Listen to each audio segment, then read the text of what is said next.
Welcome back to the class. We are continuing our discussion on Emil Durkheim, and I hope that you remember our previous class in which we had a brief discussion about the life of Emil Durkheim and the major intellectual influences during his time. And we just had a discussion that he was born into a Jewish family in France and became one of the most important scholars who laid the foundations of this particular discipline. In today's class, we are dealing with one of his very important works titled The Rules of Sociological Methods, written in 1897. In fact, this is not his first major work. His first major work is Division of Labor, which we will be discussing in the next two sessions immediately after this. But the reason why I decided to begin with this work is specifically because this lays down or this lays out the kind of the basic philosophical as well as sociological arguments about a new discipline. Okay, so this particular book, The Rules, really explains the kind of epistemological as well as methodological orientations of this particular discipline. And you must be knowing that this book was something so influential, or the arguments that Emil Durkheim came up with, and he is successful. He was quite successful in establishing these arguments to a large extent. It played a very important role in establishing sociology as a discipline, or in other words, the kind of institutionalization of a new discipline. And we know that in the previous class we mentioned that he founded a journal, and he was one of the first professors of sociology. He argued very vehemently for treating sociology as an independent discipline, as a new discipline which is distinct from other disciplines like sociology, psychology, or philosophy, or economics. So that is the kind of significance of this particular work titled The Rules of Sociological Method, written in 1897. The Rules of Sociological Method is both a philosophical treatise and a set of guidelines for conducting sociological inquiry. Because if you read the book, you will see that Durkheim has certain philosophical arguments or certain philosophical orientations about the nature of this whole society, or he has a philosophical take on what constitutes this social, and why and how that a society emerges when people come together. Okay, so it has a philosophical angle to that. He has a philosophy about what constitutes society, what are its features, and so in that sense it has a philosophical angle.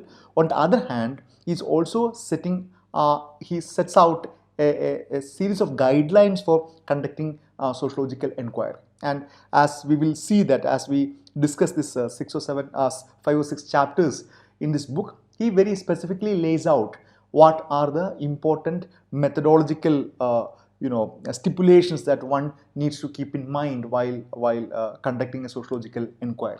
So in that sense, it talks about methodology. It talks about a kind of particular approach towards reality, how to conduct your research, what constitutes the kind of social reality for you, what constitutes data for you, how a sociologist is supposed to approach his or her social reality, and what are the methods of data collection. So in that sense, this is a very, very important work which connects or which talks about the connection between epistemology, methodology, and research methods. And the whole fundamental aim for Durkheim was to establish the independent status or independent stature of this new discipline. So these 6 are the chapters, the names of the chapters in this work. What is a social fact? And second chapter is rules for the observation of social facts, rules for distinguishing between the normal and the pathological, rules for the classification of social types, rules for the explanation of social facts, rules relative to establishing sociological proofs. So this work is something extremely important. It's a canonical work in sociological literature, because it actually it lays down the very specific rules and regulations about conducting sociological inquiry.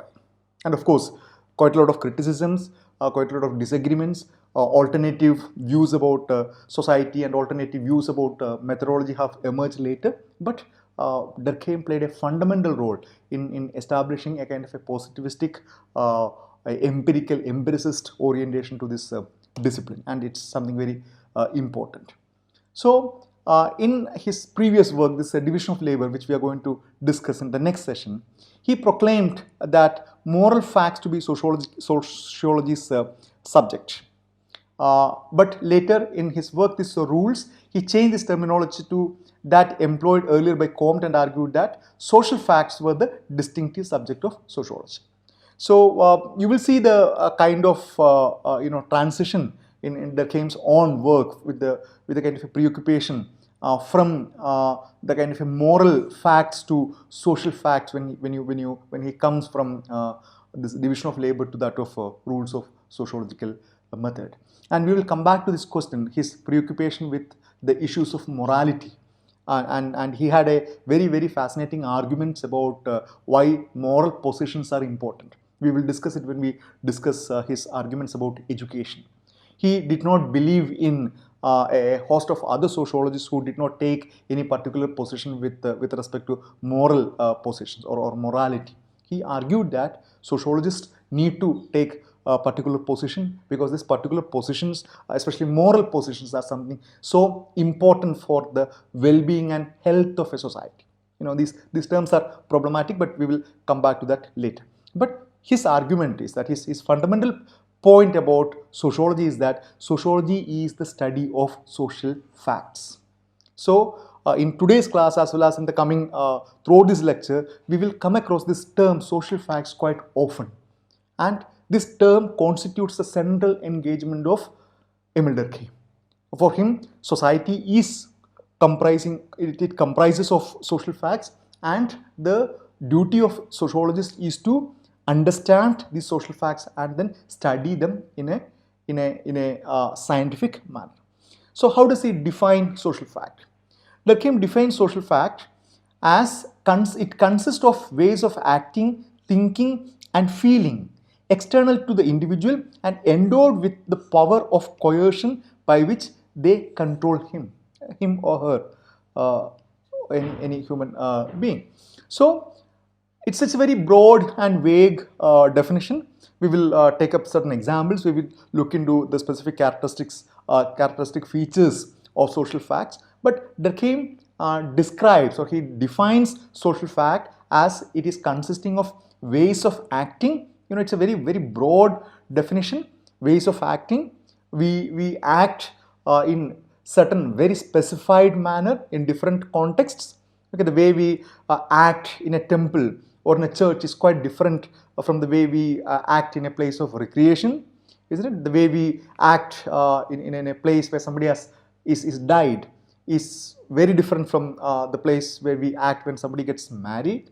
Okay, so the way we act, thinking, okay, and feeling external to the individual and endowed with the power of coercion by which they control him. So here he is talking about social fact as it is something external to the individual, okay, and it is endowed with the power of coercion, and through this coercive power, the social facts are able to control human beings. Okay, we will come to each of these terms. We will elaborate them later. So to say that to say such phenomena are social means that they compose a definitive collective reality. So here Durkheim comes up with the most crucial aspects about defining what constitutes the social. Okay, so we discussed from the beginning that the emergence of sociology really depicts the emergence of the social. Okay, it does not mean that there was no social before or prior to the emergence of sociology. Okay, ever since human beings began to exist in the world, the social existed, but a more systematic, institutionalized way of looking at this social emerged with the emergence of sociology. Okay, I'm not going into the finer debates, but this is a very important argument that's been widely accepted. So, what constitutes the social? So, to say such phenomena are social means they compose a definitive collective reality. Okay, they originate from and are characteristic of the group rather than the individual. This quality requires that social facts be studied sociologically. So Durkheim argues that you need to look at the social, or you need to look at the social fact in the realm of the social, and while it is, you know that the society or social is constituted by the individual. There is a tension between the individual and the social. We know that the social is composed of, or it consists of the individuals. A society is impossible without individuals. But when individuals simply come together, it does not really makes a society. They need to interact, and when they interact, the particular forms or particular patterns of social interaction takes place, and that is the focal point of Durkheim. So he says that this society is always much more than a mere collectivity of individuals. Okay, so he says that the society is more than the mere sum total of all the individuals together. He argues that there's something else happens when people come together and interact. And what is this something else? And this something else, Durkheim argues, is the social facts. And while it is created or it is constituted by the individual, it is much more than the individual, because individual has very limited control over the social, or it has very limited control over the social fact, whereas the social fact or the social has enormous control over the individual. So he says that the social means they compose a definitive collective reality. Okay, so this reality is a collective reality. It comes into existence because of the collectivity, and it also has an impact on the collective life of people. So once human beings come together, a collectivity forms, and this collectivity is formed by the people. But once this collectivity is formed, this collectivity has an enormous influence on the lives of each and every individual. They originate from and are characteristic of the group rather than the individual. Okay, so it emerges from the group and not by an individual. An individual alone cannot, an individual alone cannot create that. A particular way of acting or a particular way of explaining certain things. Particular, for example, the way you are supposed to worship when you go to a temple, or the way in which you are supposed to express your sorrow in somebody's house, or express your happiness. Okay, so there are very specific social conventions, what you are supposed to do, what you are not supposed to do. Okay, for the very act of, say, you need to get married with somebody, and what are the kind of rituals that are socially accepted rituals. How is a or other example, how is a dead body cremated? How do you dispose of a dead body? If you put it that starkly. Okay, you can't really dispose of, you can't get rid of this dead body the way you want. I'm not talking about the legal implications, but in every community, this community has a particular way of properly, dealing with this dead body, and you can't change that. An individual cannot change that. So this quality requires that social facts be studied sociologically. So he very strongly he argued that since the social facts have this collective character, it needs to be studied sociologically, and there is no other discipline which can study this social fact the way sociology can study, because this specifically belongs to the subject matter of sociology. No other discipline studies that, and sociology emerges only to specifically, exclusively to study this social fact. To say that they are factual. So what does it mean to be a fact? Why that he is using this term social fact? To say that they are factual means they have an objective reality outside the mind of an individual. And this is a very important point, because you can just look at how it is very different from a kind of an idealist understanding, which completely negates the existence of individual existence outside people's mind. So Durkheim argues that these social facts, a particular way of doing certain things, particular way of thinking about certain things, social institutions, social norms. Okay, all these the definition of social fact is very broad. Okay, how do you educate a child? How do you worship? How do you raise a family? Okay, all these they have an objective reality outside the mind of an individual. This quality requires that social facts be studied scientifically. So here it comes again. Here we can see that how the positivistic argument of Durkheim is very evident here. He wanted to study, following Auguste Comte's argument, he wanted to fashion sociology as a scientific discipline. He very strongly believed that sociology has to be treated as a science, and it has all the ability to look at social facts and then study them scientifically. The way a biologist or a physicist uses laboratory equipments to study their facts.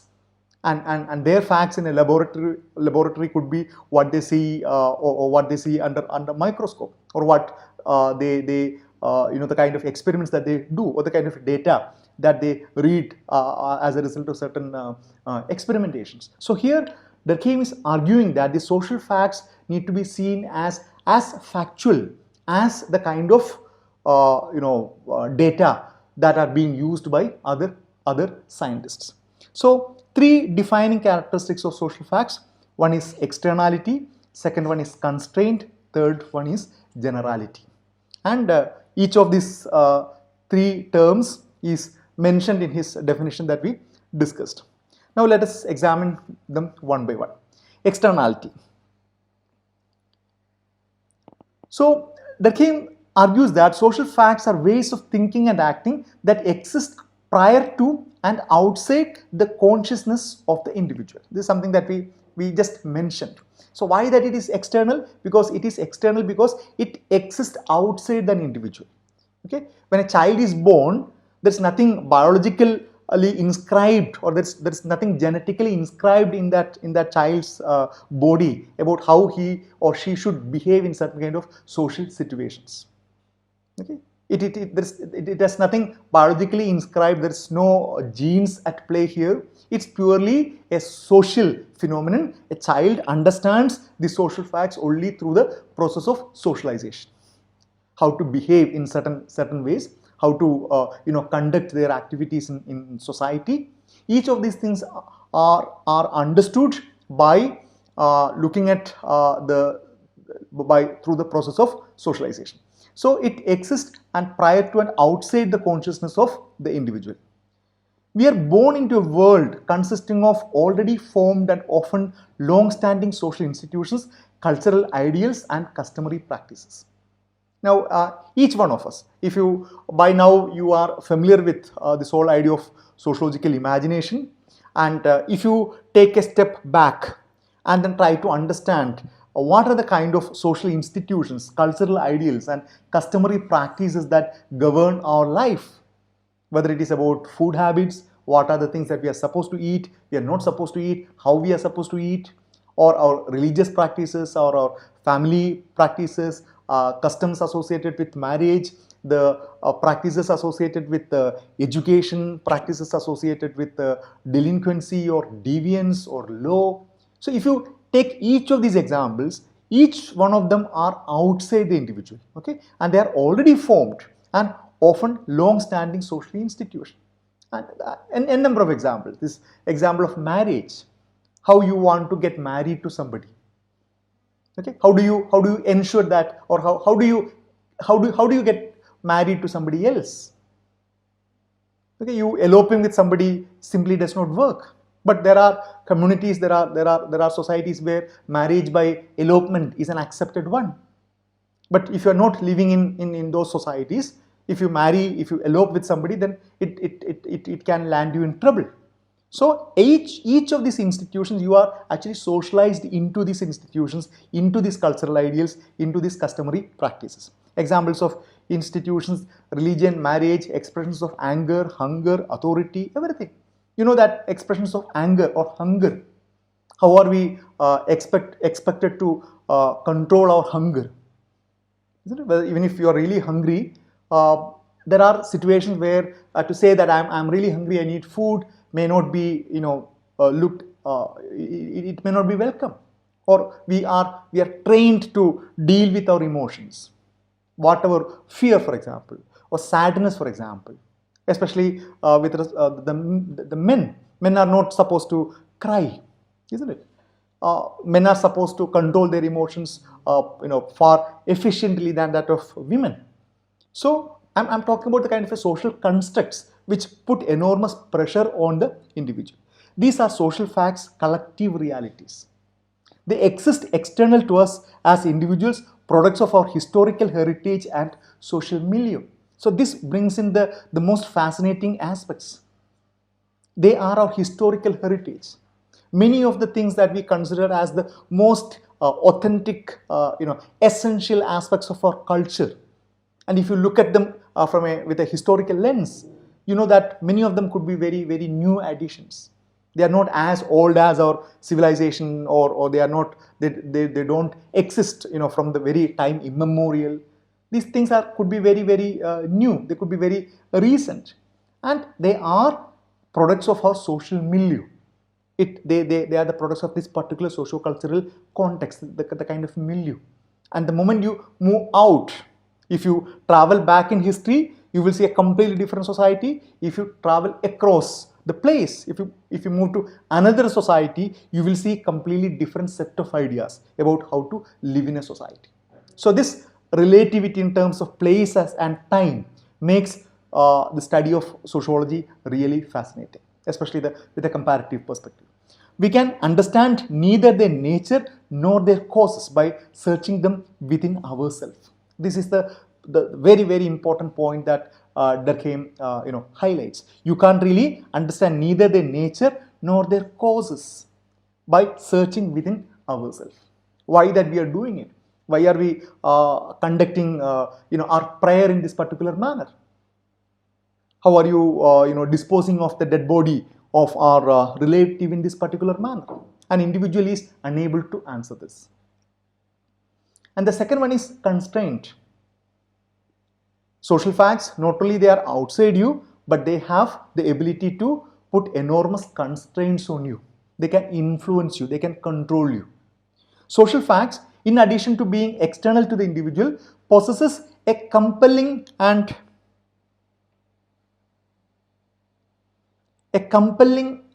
coercive power.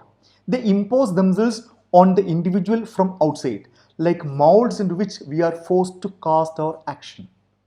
Extremely, very, very powerful words. So he says that the social facts are so powerful, they act as very, very powerful constraints, that we feel that they act like molds into which we are forced to cast our action. If we want to do certain things, we have to do it as per the dictates of the society. Okay, and a number of examples, maybe a country like India, the best example could be intercaste marriage or interreligious marriage. Okay, and you will know the kind of what does the Durkheim mean by constraint the moment you talk about that. In most of the context, intercaste or interreligious marriages are not welcome, and the moment people go ahead with that, that can bring in quite a lot of negative consequences. And these negative consequences can vary from disapproval from the family and estrangement from the family to even to that of murder, what we very infamously call as honor killing. Okay, so the social facts are so powerful that you are forced to act as per the dictates of the society. Okay, whether it is true with every example, the way you pray when you go to a place of worship, when you eat, when we sit together with others, when we eat, what are the kind of things that you need to be careful about it. Okay, the kind of decorum, the kind of practices, the kind of rituals. So each of these things are something very important that you need to look into that. But though we are continuously pushed and pulled by the power of social forces, we typically fail to recognize their coercive influence, falsely imagine ourselves to be perfectly free agent. So this is yet another very important argument. Of course, the continuation, Durkheim constantly reminds you that human beings are not free. Okay, you are not free. You can't live in this world the way you want. He would argue that we all have a false consciousness, okay, or a false sense of freedom, that we are free individuals, we can do whatever we want, and we will come across quite a lot of people who think that I can lead the way I want. But Durkheim will remind them that you are only following the rules of the society. There is nothing that you have created as new, maybe barring a very few exceptions. So we realize it only when we break a norm or a law. We will realize that there is a law exists or a norm exists. As long as we obey them, we never realize it. You only flow along with the tide. You never realize that you are even flowing. But the moment you stop it, the moment you do something against that, then you will realize. The moment you try to do something which is against the taken for granted assumptions of the society, then you will see the kind of constraint that which is imposed by the society. You will see the coercive power of society.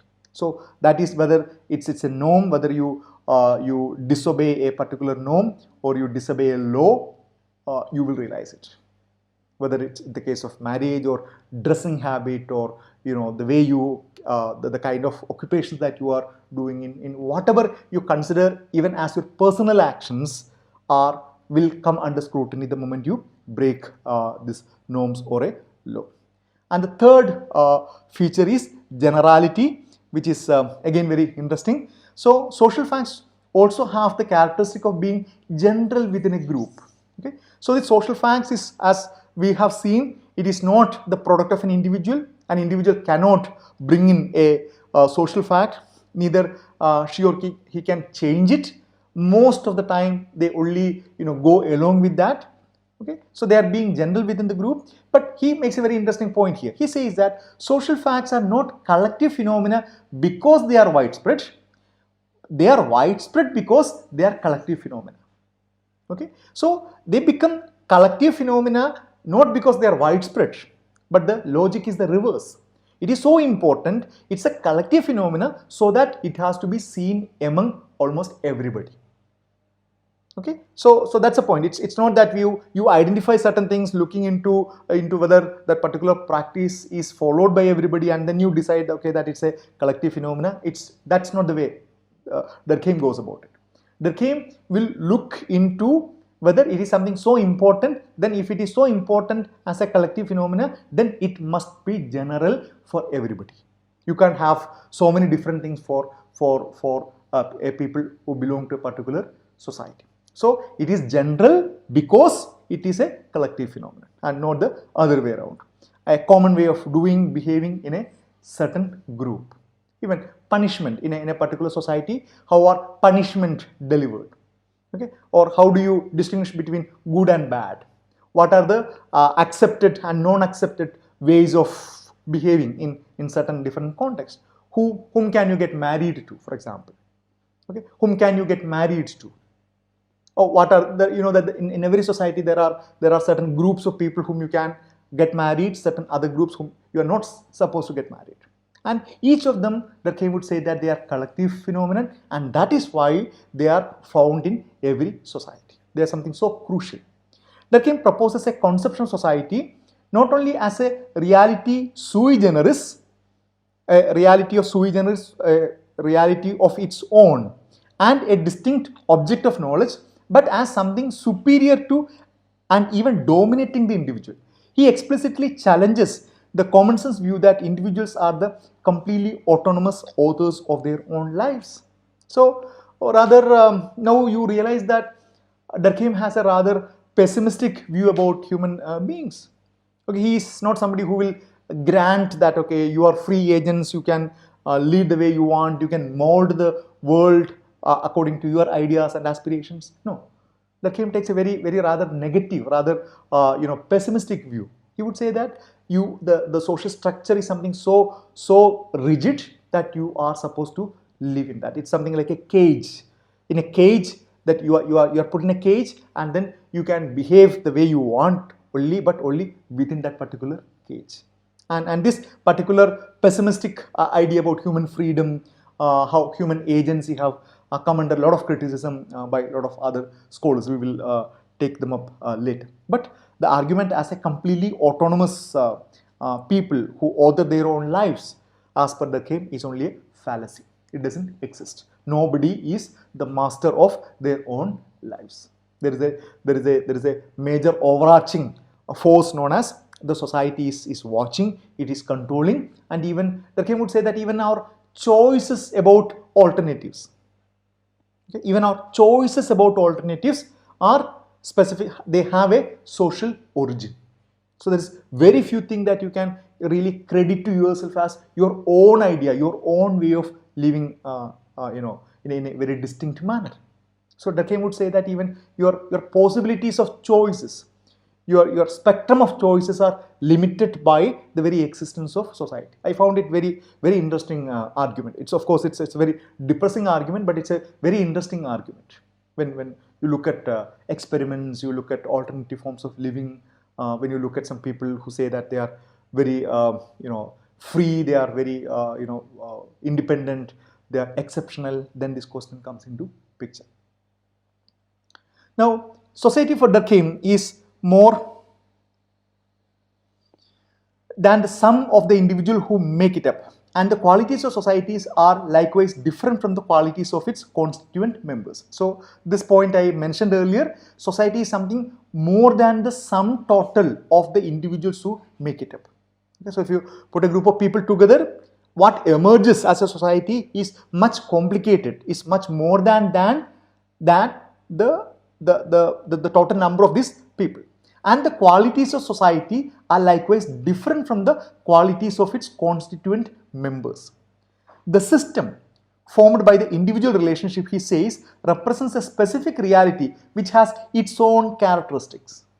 So Durkheim says something like this: when you come together, when people come together, it forms a society, but that society that it forms has its own mind.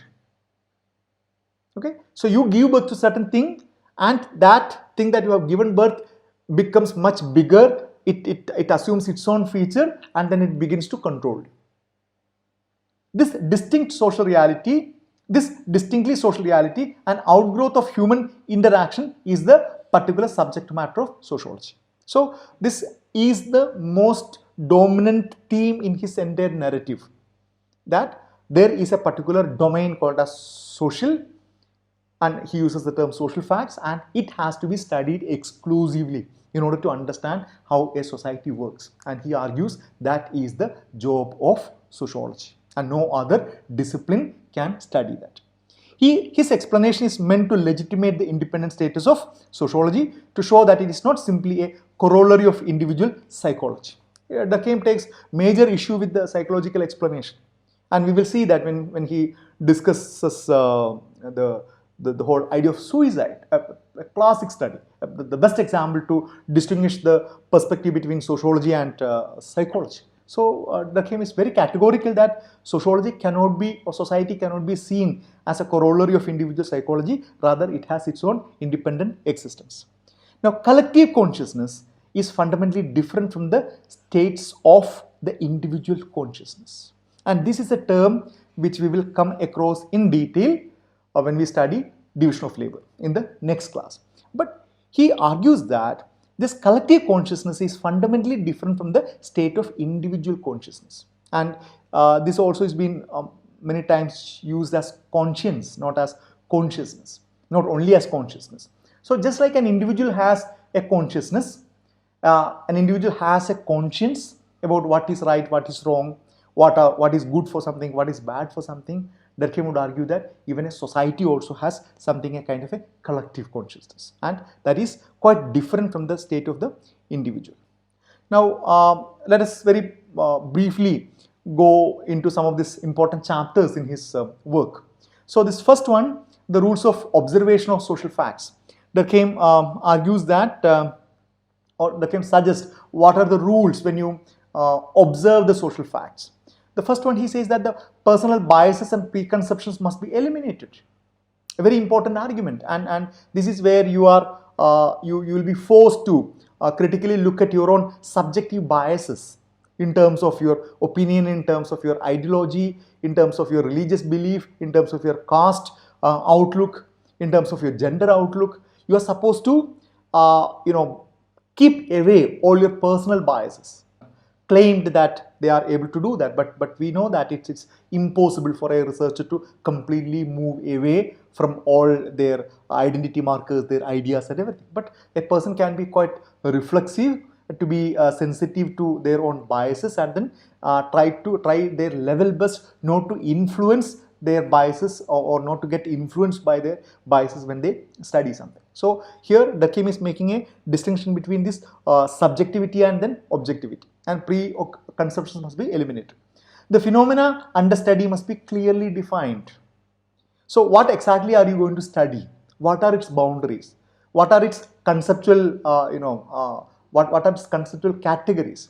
How do you define that? So this phenomena that you want to study must be very clearly defined. You must, you can't have very vague terminology, very vague kind of understanding about the stuff that you want to study. Okay, it has to be very specifically delineated. An empirical indicator of the phenomenon under study must be found, as was in the case of law in the division of labor. So this is something that distinguishes sociology from philosophy, for that matter. So you need to have an empirical indicator of the phenomenon under study. You need to have a kind of a concrete example, and he gives the example of law when he talks about the division of labor. We will discuss it in the coming class. For example, he says that the kind of law that exists in simpler societies, in tribal societies, is very different from the kind of law that exists in modern complex societies or industrial societies. So here law is an empirical indicator. Okay, whether it's a written law or it's a oral law, or if you broaden the definition of law to include social norms, but irrespective whether it's written or oral, it's an empirical reality. Okay, so Durkheim argues that for a sociological exploration, for a sociological study, sociological analysis, you need to have an empirical indicator. Whether it could be law, it could be marriage, it could be crime, it could be suicide rate, it could be anything, but it has to have an empirical foundation. And social facts must be considered as things, because they have their own existence. They are outside an individual. Individual cannot change it. It is in spite of an individual's likeness or dislike. It exists, so it must be seen as thing. It is sui generic. Then the other chapter, rules for distinguishing between the normal and the pathological, and this is again a very interesting take. Durkheim distinguishes between what he defines as normal and what he defines as pathological. And as I mentioned in the previous class, quite a lot of sociologists now have later found issue with this particular usage, because when as per Durkheim, when a society moves from the normal to pathological, he considers it as something very negative, because the term pathology is a term that you quite often come across in medicine. When some pathogens enter into your body, you feel sick, and you take some medicine to get rid of these pathogens, isn't it? When you are attacked by a virus or a bacteria, your whole system collapses. So that particular type of condition is what you consider yourself as sick, or doctors would declare as you ill. And Durkheim takes a similar kind of categories. Okay, so for example, if he says that if crime rates are very high in a particular society, he would consider it as a pathological. And a society which has a reasonable amount of crimes, Durkheim would consider it as normal. And this is essentially a position adopted by almost every scholar who belong to this structural functionalist school.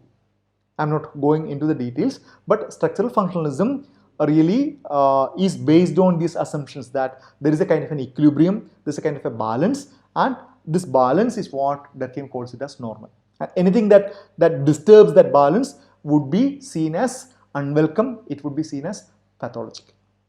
So he was heavily influenced by the moral aspect of sociological knowledge so as to distinguish the normal between pathological. So what is good for the society? Okay. What is good for the society? Now, an example is divorce rates are good for society or not? If higher divorce rates, is it good for a society or is it bad for society? Durkheim will not hesitate. He would say that beyond a point, increasing number of divorces is always bad for society, because he takes a very particular moral position.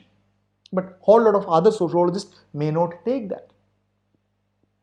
They may not take that. They would argue that the increasing number of divorce rates are also indicative of another type of society where women experience more freedom. Women are more economically independent, or they have more agency, they have better agency, they are able to walk out, or men and women for that matter, are able to walk out of a marital relationship and then continue with their life. So, but Durkheim was different. He had very specific moral position, and he argued that a society must have certain kind of moral foundation, and the societies which fulfill these moral foundations, he would call them as normal, others he would call them as pathological, which came under heavy criticism, of course, later. Now, particular rate of deviance or crime as normal and exceeding that as pathological. So, Durkheim has very interesting analysis about crime.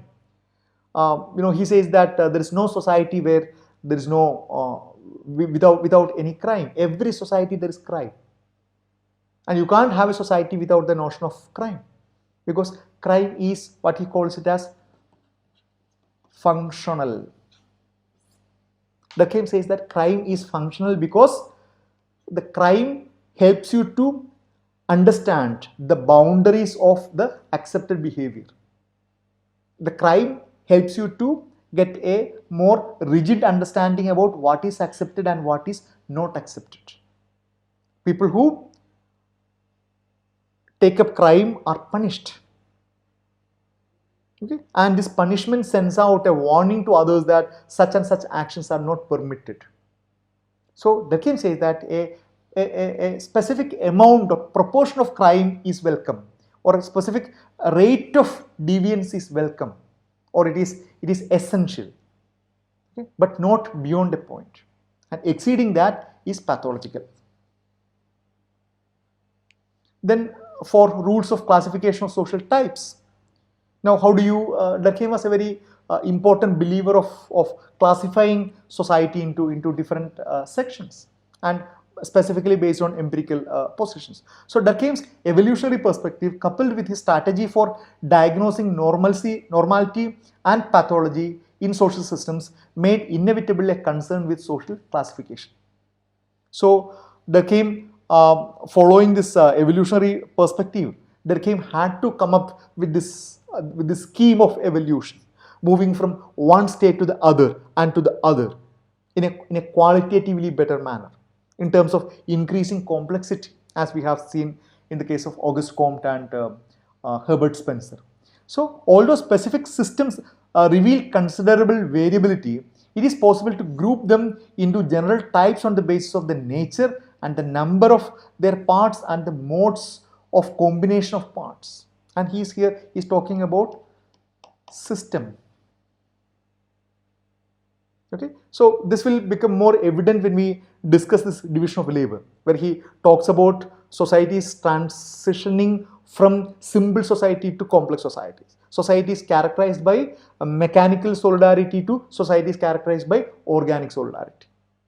Okay, this evolutionary schema, that a singular unilinear evolutionary schema was something so important for almost every modern sociologist, as we have discussed. You will see this in Marx, you will see it in Comte, in Spencer, in Durkheim. They all believed that every society is supposed to undertake this particular trajectory, and Western Europe has already reached there. And all other societies are supposed to do this catching up business. So, but this has to be based on the nature, the number of their parts. For example, a primitive society here in this area would be very simple, whereas a complex society, as per Durkheim's argument, in Western Europe would be much complicated, and the modes of combination of parts would be much extensive here than in a simple society. Rules for the explanation of social facts. He comes to the question, how do you really explain the social fact? Durkheim emphasized again a point he had made in the division of labor. When the explanation of social phenomenon is undertaken, we must seek separately the efficient cause which produces it and the function it fulfills. So it's a very important distinction that he brings in between the causal explanation and the functional explanation. Okay? A causal analysis, something what gave birth to that, a certain thing. Something that actually gave birth to certain thing, something which caused a certain thing. A causal analysis involves searching for an antecedent condition that produce a given effect. Why that A has given birth to B? That's a kind of a causal analysis. A gave birth to B.